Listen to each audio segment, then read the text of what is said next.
नमस्कार बच्चों। आज हम कक्षा 11 के इतिहास विषय के पाठ 9 औद्योगिक क्रांति इसके तीसरे भाग को बच्चों समझ रहे हैं। इसमें हमने इंग्लैंड के बारे में पढ़ा था कि सबसे पहले इंग्लैंड में औद्योगिक क्रांति हुई थी और औद्योगिक क्रांति हुई थी उसके इंग्लैंड में पहले क्यों हुई थी, उसके कई कारण हमने जाने थे। उन्हीं में से एक कारण है जो कि जिसको हम विस्तार से समझेंगे, है ना। कोयला और लोहा जो कि इंग्लैंड में पर्याप्त मात्रा में था, उसके बारे में कि औद्योगिक क्रांति में कोयले और लोहे का योगदान किस प्रकार परिवर्तन आया, यह हम जानेंगे। इंग्लैंड इस मामले में सौभाग्यशाली था कि वहाँ मशीनीकरण में काम में आने वाली मुख्य सामग्रियाँ कोयला और लौह अयस्क बहुतायत से उपलब्ध थी। ये दोनों ही चीज़ें बहुत अधिक मात्रा में वहाँ पर थीं। यहाँ उद्योगों में काम में आने वाली अन्य जो है खनिज संसाधन कौन से, सीसा, जस्ता, रांगा, रांगा जिसे टिन भी कहते हैं, वो खूब बहुत अच्छी मात्रा में जितना उपयोग की ज़रूरत थी उतना वहाँ मिल जाती थी। किंतु 18वीं शताब्दी तक वहाँ इस्तेमाल योग्य कोयले की कमी थी। मतलब 17वीं शताब्दी में तो वहाँ पर थी पर्याप्त मात्रा में लोहे की मात्रा, लेकिन यह जो माना जा रहा था कि 18वीं शताब्दी तक यदि इतनी ही मात्रा में लोहा निकाला जाएगा तो उसकी कमी हो सकती है। अब हम लोहा प्रगलन के बारे में, प्रगलन का मतलब होता है लोहे को गलाना, है ना। लोहा प्रगलन की प्रक्रिया के द्वारा लोह खनिज में से शुद्ध तरल धातु के रूप में निकाला जाता है ना। और जो है लोहा जो है उसको गलाते हैं, उसके बाद में उसकी अशुद्धि को अलग निकाल लिया जाता है और शुद्ध लोहा अलग कर लिया जाता है। सदियों तक इस प्रगलन प्रक्रिया के लिए काठ कोयला मतलब चारकोल का प्रयोग किया जाता था लोहे को गलाने के लिए। लौह अयस्क आपको मालूम है, लौह अयस्क जमीन से धरती के नीचे से निकलता है और अयस्क का मतलब होता है अशुद्धि। तो उसमें क्या होता है, अशुद्धि मिली होती है, फिर उसके बाद में उसको प्रगलित किया जाता है, उसको गलाया जाता है, फिर उसमें से जो अयस्क वाला भाग है, अशुद्धि वाला भाग है, वह अलग निकाला जाता है और शुद्ध भाग का प्रयोग करते हैं।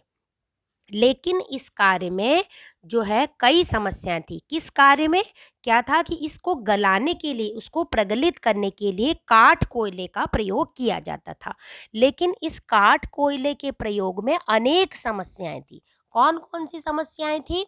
काठ कोयला था वह लंबी दूरी तक ले जाने की प्रक्रिया में टूट जाता था, वह टूट जाता था, छोटे छोटे टुकड़ों में बट जाता था और इसकी अशुद्धताओं के कारण घटिया किस्म के कोयले का जो है उत्पादन होता है।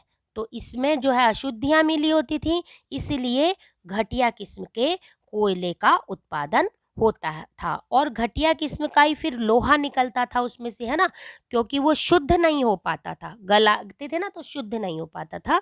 इसीलिए यह पर्याप्त मात्रा में उपलब्ध नहीं था, क्योंकि लकड़ी के लिए जो है जंगल काट लिए गए थे। तो इसीलिए पर्याप्त मात्रा में भी एक समय था कि बिल्कुल भी नहीं मिलता।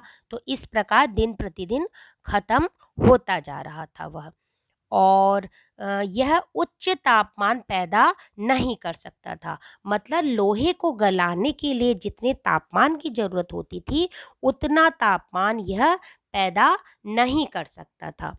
इस समस्या का कई वर्षों तक हल ढूंढा जाता रहा, है ना। लोग बाग सोचते रहे, वहाँ के लोग, कि इस समस्या का समाधान कैसे किया जाए। ये जो ऊपर 4 समस्याएं थी, अंत में श्रेपशायर एक स्थान है, तो श्रेपशायर के एक डर्बी परिवार ने, जो स्वयं लोह उस्ताद थे, है ना, लोहे में माहिर थे, लोहे के बारे में एक एक बात बारीकी से जानते थे, उन्हें उस्ताद कहते हैं ना, तो इसीलिए लौह उस्ताद थे।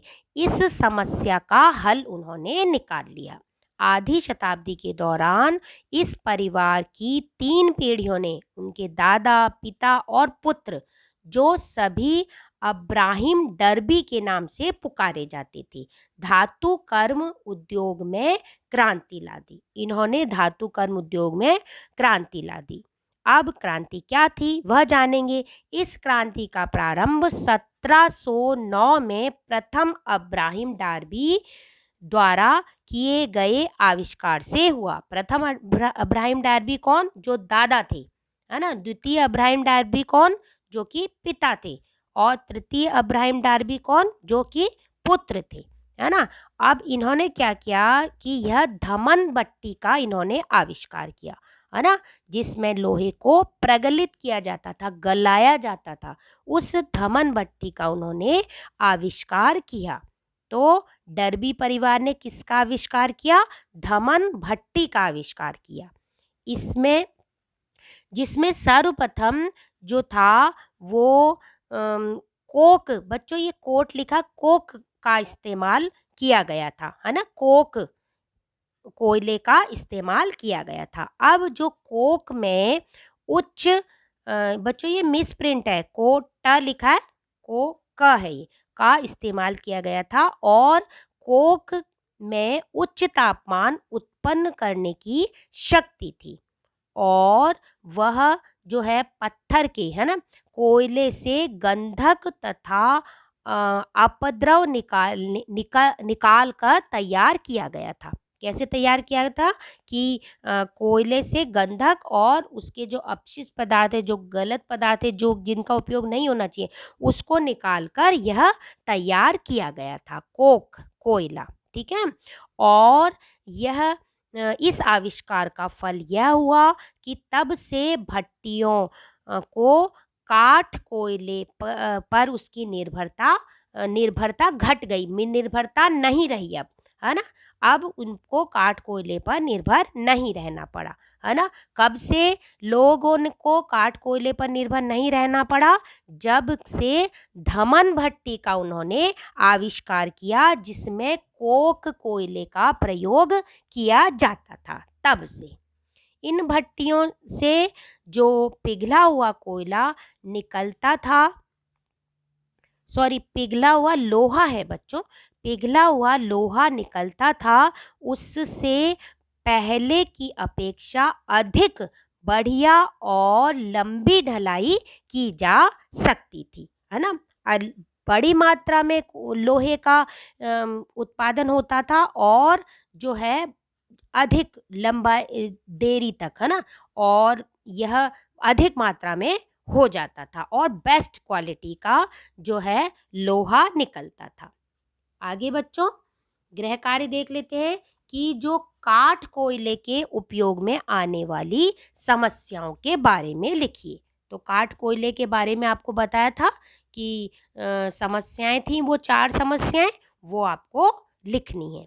अगला बच्चों, काठ कोयले के उपयोग में आने वाली समस्या का निदान किसने, कब और कैसे किया, है ना। आपको पूरा लिखना है ये, जो डर्बी परिवार के बारे में, और कब आपको सन इसमें बताया और कैसे किया, है ना, धमन भट्टी के आविष्कार से। ये आपको अपने शब्दों में पहले समझेंगे, फिर अपने शब्दों में लिखेंगे।